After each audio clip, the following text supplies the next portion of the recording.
Oke, bismillah, assalamualaikum warahmatullahi wabarakatuh. Waalaikumsalam. Masih dalam serial obrolan tentang pendidikan pemberdayaan di sekolah desa. Jadi ada satu diskursus ya yang memang jadi salah satu concern kita terkait dengan pendidikan pemberdayaan ya. Salah satunya adalah bagaimana pendidikan pemberdayaan ini memang ramah diskusinya terkait dengan generasi. Artinya di satu entitas bernama desa kan generasinya kelihatan tuh, yang mudanya juga ada di desa, kemudian ada generasi tuanya, dan obrolan kita nanti bakal mendalam bagaimana pendidikan pemberdayaan ini bisa menyentuh semua generasi dan bagaimana perlakuan pendidikan ini terhadap masing-masing generasi gitu. Mungkin kita mulai dari yang Pembentukan karakter ya. betul, yang dari mudanya dulu ya. Ah, Kemudian dulu, kira-kira apa imajinasi yang ini kalau dari perspektif pemuda desa ya? Apa sih imajinasi mereka tentang desa itu? sebenarnya puncaknya sikap kritis ya, cuman dia akan dimulai dengan pembentukan karakter. Jadi sampai pernah menjelaskan ketika seorang anak dikasih pilihan, anak kecil dikasih pilihan tentang ini jalan jelek, ini jalan bagus gitu. Nah itu ketika mereka sudah punya pengalaman sama, Oke. mereka akan memilih jalan yang bagus kan ke depannya. Oh, ini apa namanya kajiannya? Intuitive learning. Intuitive learning ya. Intuitive learning, betul. Nah itu kan sampai kemudian dia punya sikap intuitif itu, pada akhirnya itu kan membentuk karakter juga. Betul. Selain intuitive learning apa namanya yang kalau satunya? Yang jadi gini, itu terkait cara berpikir manusia ya. Ketika dia menentukan sikap, kan yang pertama adalah instinktif ya, dia menggunakan insting. Insting. Yang kedua intuitif, kayak gitu. Jadi Yang kalau ketiga, yang ketiga berarti karakter building, bukan? bukan, itu kan kalau tipe kecerdasan kan, cara berpikir manusia itu kan yang paling rendah itu kan insting, kemudian intuitif, kemudian ada logik, kemudian ada emosional. Hewan kan punya insting ya. Betul, dia hanya dibekali insting. Nah, aneh kalau manusia itu hanya mengandalkan instingnya aja. Maka dia harus dilengkapi sama intuisi. Intuisi itu kan bangunan pengalaman kan, Iya. dari sejak kecil. Dia kalau insting itu kan bawaan dari Tuhan ya. Kayak saya kebelet buang air, maka instingnya adalah segera buang air gitu. Kalau lapar ya makan. Kalau hewan kan instingnya berburu ya. Manusia kalau disakiti instingnya menangis. Nah, kemudian ada intuisi yang dia kita dilengkapi dengan pengalaman, misalnya kalau tahu naik sepeda itu dengan kecepatan sekian terus nabrak orang itu menyakitkan bagi saya dan bagi orang itu, maka saya akan menggunakan pengalaman itu supaya enggak. Nah berarti kalau kemudian anak-anak desa ingin melihat itu dalam porsi teritorial desanya, sebenarnya di masa-masa kecil kan kita punya itu, Iya, punya prasyarat itu, bahwa saya nyebur tuh di ledeng atau di kali. Kalau kemudian airnya itu tenang, Yap. berarti ini dalam. Ya, ya, betul betul. Dulu saya di Damraman itu kan juga awalnya coba-coba di pinggir, waktu masih kecil ya, kemudian nyemplung di situ, kemudian ke dalam. Nah itu kan menggunakan intuitif, Intuisi, dan ya, bukan lagi insting kan. bukan insting. Insting itu sebenarnya lebih ke refleks ya. Betul. Dia dikasih Tuhan bawaan default manusia. Nah berarti kan sebenarnya desa juga sudah memberikan itu, meskipun sekolah formal, kalau di sekolah formal dikasih kesempatan untuk kemudian bermain game, Iya, iya. atau kemudian dia diajarin disiplin, buang sampah pada tempatnya, kemudian itu kan pembentukan karakter Betul, building, karakter building. sehingga kalau anak kemudian tidak mau antri, itu kan merusak Iya, betul. ekosistem karakter itu. Nah, bagaimana kemudian anak-anak desa ini melihat pendidikan sebagai bagian dari pengalaman empiris desa? Tentu ya hampir punya kemiripan ya dengan pendidikan formal itu, tapi tahu bolang kan? Iya, iya. Bolang itu kan sebenarnya memang setiap hari dia memang di rawa-rawa. Iya. Setiap hari dia main di kali, dikasih duit 250, dikasih topi, dikasih tas sama Trans 7. Tapi kemudian itu tuh sebenarnya pendidikan. Betul. Itu ngerangsang banget sih anak-anak kita tuh biar oh gitu ya, desa itu ternyata asik ya. Orang-orang ngomongin sekolah alam, anak-anak desa itu udah Dan itu jadi ini loh, jadi intellectual property loh. Jadi anak-anak yang suka main di kali itu sekarang sebutannya kan bolang ya. bolang. Ngebolang gitu. Iya. Dahsyat banget emang bolang itu. Iya, artinya dia punya brand ke sana kan. Nah, terus saya sih melihat bahwa apa yang kita ajarkan pada anak-anak muda desa yang datang ke Kampung Payungi ini sebenarnya bisa juga mengingatkan mereka tentang apa yang pernah mereka terima, rangsangan berpikir apa yang mereka alami ketika mereka berada pada teritorial yang ada di wilayah desa mereka. Yang terjadi adalah mereka kehilangan kepekaan. Karena saking lamanya tinggal di situ. Saking lamanya setiap hari melihat itu terus gitu. Ketika orang kota melihat air, bendungan air Damraman misal, itu pikirannya kan macam-macam karena memang tidak ada itu.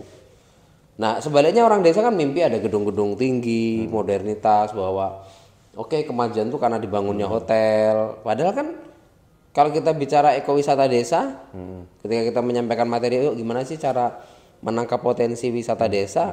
Ya dengan konsep homestay aja juga sama. Bahkan itu pada akhirnya juga bagian dari karakteristik uniqueness-nya desa. Kalau kemudian desa dibangun hotel ya apa yang uniknya gitu. Oke. Itu sisi lain ya, bagaimana kesadaran menggali apa yang ada di desa itu sendiri dan bagaimana mereka memahami nggak mesti sama. Apa yang disebut dengan kemajuan itu kan bukan alat ukur modernitas saja. Tapi yang kita bahas tentang wisdom, value dan sebagainya itu adalah bagian dari itu. Terus bagaimana pendidikan ini kemudian mengubah pola pikir. Iya. Nah ini kan kalau sampean bicara tentang anak-anak SMA, anak-anak SMA itu mestinya ya suruh lomba-lomba apa, suruh Banyakin prestasi. Dan harus dibentuk bahwa prestasi itu tidak hanya dari satu jalur aja. Misalnya dia harus juara kelas gitu kan. Itu kan secara konvensional sekolah kita kan arahnya ke sana gitu kan. Kamu tuh kalau berprestasi kalau kamu ranking dan juara. Sekolah-sekolah negeri banyak yang kalah sama sekolah swasta kan gara-gara prestasi itu kan. Swasta kan pada ini kan, pada berbondong-bondong ikutin anak-anak muridnya lomba di mana-mana gitu kan. Mereka biayai bahkan gila-gilaan Bahkan dibiayai, disponsori gitu kan. Karena pengen anaknya itu punya prestasi. Toh juga nanti setelah selesai sekolah walaupun nanti bakal ada brandingnya juga ya, kepentingan bisnisnya. Tapi menurut kita yang di dunia pendidikan kan penting gitu. Bagaimana nanti anak-anak ini akan bercerita. Bahkan yang sekolah-sekolah negeri akhirnya kan dia kayak minder ya. Ketika sekolah-sekolah swasta itu menang ini gitu. Misal saya bandingkan di Metro ya, Muat gitu, sama sekolah negeri yang lain. Itu kalau lagi ngumpul kan, ya kita sebut merek nggak apa-apa karena menurut saya ini juga akan kita larikan lagi ke isu desa. Ketika anak-anak desa itu kemudian punya potensi macam-macam. Yang paling penting adalah salurannya. Misal gini, oh anak desa itu ada yang main volinya bagus, kan jadi branding juga. Betul. Oh anak-anak desa itu main musiknya bagus. Oh anak-anak muda desa itu dia punya kesenian, ada bela diri, PSHT. Ya kan? Itu juga pada akhirnya kan ngebangun bahwa desa saya punya ini. Anak-anak mudamu ngapain kan gitu. Tapi yang paling penting sebenarnya kalau memang ada potensi-potensi gitu di desa ya, siapa orang atau pihak yang paling bertanggung jawab buat salurannya itu, bikin wadah-wadahnya itu? Ya perangkat desanya perangkat desa ya? Tetap perangkat desa ya? Perangkat desa menurut saya. Ya secara tanggung jawab pasti dia ya. Tapi kan kalau kita bicara tentang penggerak, kita yang harus nyadari, kita yang jadi penggerak harus bikin saluran itu. Tadi ketika kita sebut, oke, dia dibentuk karakter building. Taruhlah itu anak-anak SD, anak SMP ya. Kemudian yang kedua adalah pola pikir. Pola pikir ini kan berarti, oh kenapa saya menekuni ini? Karena kan pada dasarnya mereka haus eksistensi juga kan. Betul. Anak-anak usia SMA itu di sekolah mereka mendapatkan itu, pulang ke rumah jangan sampai mereka tidak nyaman di desanya. Misalnya, oke, saya lagi SMA nih, di SMA di kota. Pulang ke desa mestinya dia memiliki hobi yang sama yang ditekuni di sekolah, misal. Di sekolah saya belajar bulu tangkis. Di desanya juga ada bulu tangkis. Dia juga juara kampung, dia juga bahkan sebenarnya talent sekolah itu kan dibentuk oleh desa. Betul. Misal nih, anak juara pingpong, tenis meja. Ternyata emang di rumahnya mainnya saya dulu bulu tangkis tuh waktu SMP. Tapi di SMP tidak ada ruang bulu tangkis. Saya akhirnya mainnya di kampung aja. Di kampung, iya, betul. Padahal kalau kita lihat selama SMA ya main voli dulu. Ya berarti kan di kampung saya juga ada permainan voli gitu. Nah, terus tahapan yang ketiga adalah kritis. Jadi setelah karakter building, pola pikir anak SMA, karakter building anak SMP tadi diajarin disiplin, tidak buang sampah sembarangan, tata krama, kemudian SMA diajarin pola pikir, yang terakhir anak-anak yang sebenarnya sudah pasca SMA. Nah, sikap kritis itu bagaimana ya kalau kan pada akhirnya ada juga anak desa yang nggak kuliah. Betul. Kalau sikap kritis itu menurut saya kan memang tahapannya yang sudah mahasiswa. Betul. Ya seakan-akan konsekuensi logisnya jadi mahasiswa dulu baru kritis. Padahal ada di desa anak-anak muda yang tidak kuliah, sementara tuntutan pada usianya adalah tadi punya sikap kritis. Punya sikap kritis gitu ya. Kalau aku sih gini ya, aku ngelihat di daerah-daerah yang terjadi konflik ya, kayak Wadas, kemudian Bali, reklamasi gitu ya, dan kawasan-kawasan lain yang terjadi konflik itu, saya lihat anak-anak mudanya itu terbentur oleh satu kondisi konflik gitu ya. Jadi aku kok ngelihat garis besarnya adalah kritis itu sepertinya ada salah satu jalannya yang bisa dibangun dengan cara dia di-challenge dengan satu kondisi gitu. Itu kalau menurutku ya. Dia akan muncul kritisnya gitu. Karena situasi dan kondisi entah itu tempat dia tinggal atau tempat dia berkegiatan itu ter-challenge dengan satu apalah kondisi gitu, kayak konflik gitu ya. Kalau aku lihat sih gitu. Akhirnya dikritis itu. Aku tuh punya adik ya, dia kuliah gitu, tapi kemudian dia tetap berada di desanya dia. Dan dia tuh juga peduli sekarang sama desanya. Sekarang dia bangun peternakan sama anak-anak yang lain. Tadinya ya dorong anak-anak jualan aglonema gitu. Nah, sikap kritis itu muncul saat kemudian memang dibarengi dengan konsep si dia kuliah. Kemudian dia tetap peduli desanya. Meskipun kurikulum di kuliahannya tidak membincangkan desa. Jadi pada akhirnya sikap kritis itu memang tahapan juga. Karena juga mungkin dibenturkan persoalan, di desanya ada banyak persoalan, tidak ada ruang imajinatif, tidak ada ruang kreatif, tidak ada pendidikan, tidak ada konsolidasi anak muda, dan yang terjadi adalah birokrasi yang terlalu kaku terhadap anak-anak muda. Ya seakan-akan bisa mengatur mereka, padahal sebenarnya justru malah membatasi ruang-ruang mereka gitu. Betul. Gitu sih. Dan kalau tahap selanjutnya kan kita bicara tentang mengapa sih kemudian orang-orang ini mesti dikasih saluran. Jadi kalau kita ngomong saluran pendidikan kan pendidikan yang memang dibutuhkan untuk menyelesaikan persoalan desa. Ini sampai sering cerita juga nih, kayak itu loh, laut mati itu. Kenapa laut mati itu tidak ada ikan? Itu yang ada video yang viral ya, laut Galileo Galilei. Jadi kan perbandingannya laut mati sama laut apa tuh? Galileo apa itu? Kalau laut mati itu karena dia tidak mengalirkan airnya ke sungai, maka tanaman nggak ada yang hidup, hewan nggak ada yang hidup. Tapi sungai laut yang tidak mati tadi, laut Galilea atau apa tadi, dia banyak ikan ini. Kenapa? Dia juga menyalurkan itu. Sama halnya gitu ya. Orang-orang pandai, orang-orang yang menjadi pengepul informasi tapi tidak menguji apa yang dia kumpulkan, pada akhirnya kan tidak punya fungsi itu, kecuali akhirnya dia jadi orang yang tukang sumpah serapah. Ya, Coba kalau pengetahuan itu terkumpul, lalu kemudian dia tidak melakukan gerakan, apa yang terjadi? ya dia jadi intelektual arogan biasanya. Dan tidak punya fungsi juga kan? Iya. Pinter tapi mungkin levelnya baru baru normatifnya begini. Dia ngomong harusnya begini. Ya itu cukup untuk menghantam pikiran orang lain, Cukup. cukup banget. Tapi untuk Mendobrak perubahan. dan berkonsolidasi dengan potensi-potensi di darat kan Iya. tentu berat itu. Jadi kayaknya tadi ya kayak potensi yang ada, potensi yang butuh saluran itu sama dengan konsepnya kebaikan tadi kan.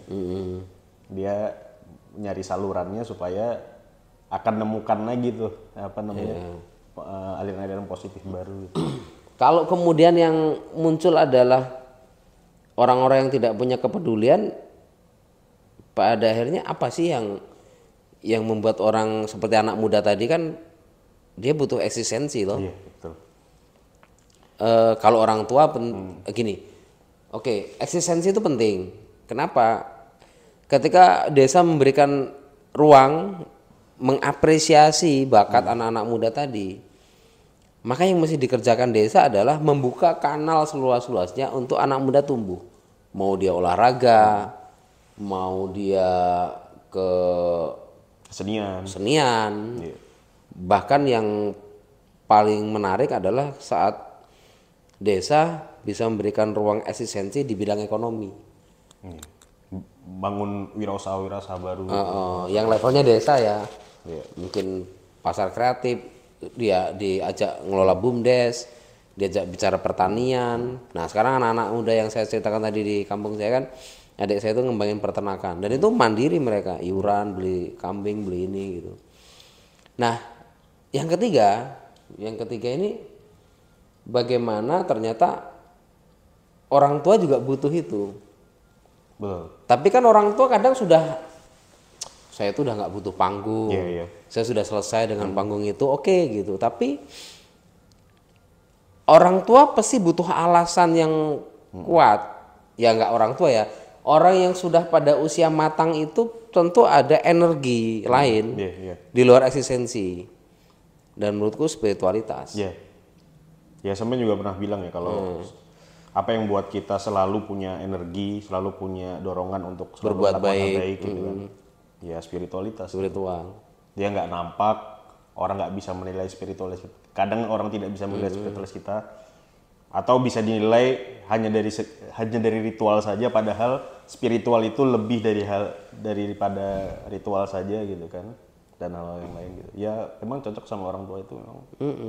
Karena mereka maksudnya kan udah nggak butuh panggung lagi. Tapi apa sih sesuatu yang membuat orang bisa terus berbuat baik? Alasan apa? Tentu ini tidak ngomongin tentang satu segmen agama ya. Kenapa kita diberikan kesempatan untuk gagal oleh Tuhan? Karena supaya kita juga mengetahui bahwa itu sesuatu yang salah lalu kita memperbaikinya. Iya.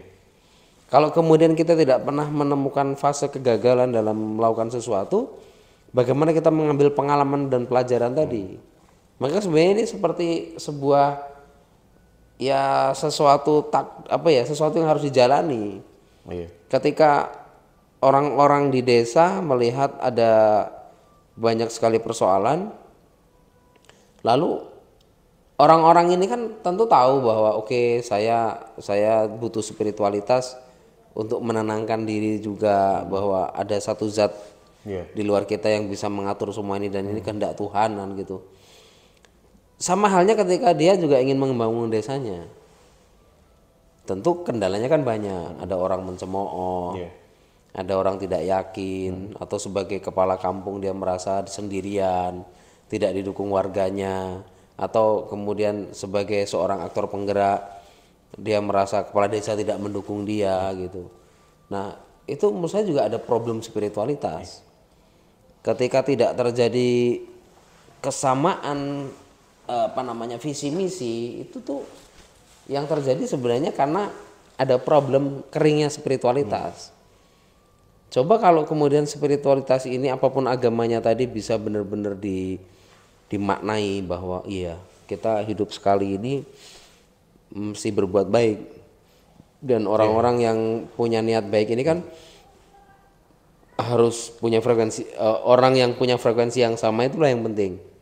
Iya. Karena kan jika frekuensi sama tak perlu banyak kata. Nah, berarti kalau kita bicara spiritualitas, desa harus punya itu. Desa harus memberikan ruang supaya warganya juga punya kadar spiritualitas. Nah, di video berikutnya kita bakal ngomong seperti apa sih membangun konstruk spiritualitas di Desa. level desa gitu. Oke. Dan problem-problem apa yang bakal dihadapi ketika spiritualitas itu tercabut atau tidak ada dalam satu entitas desa gitu. Oke, thank you. Stop 20 menit. Mati udah.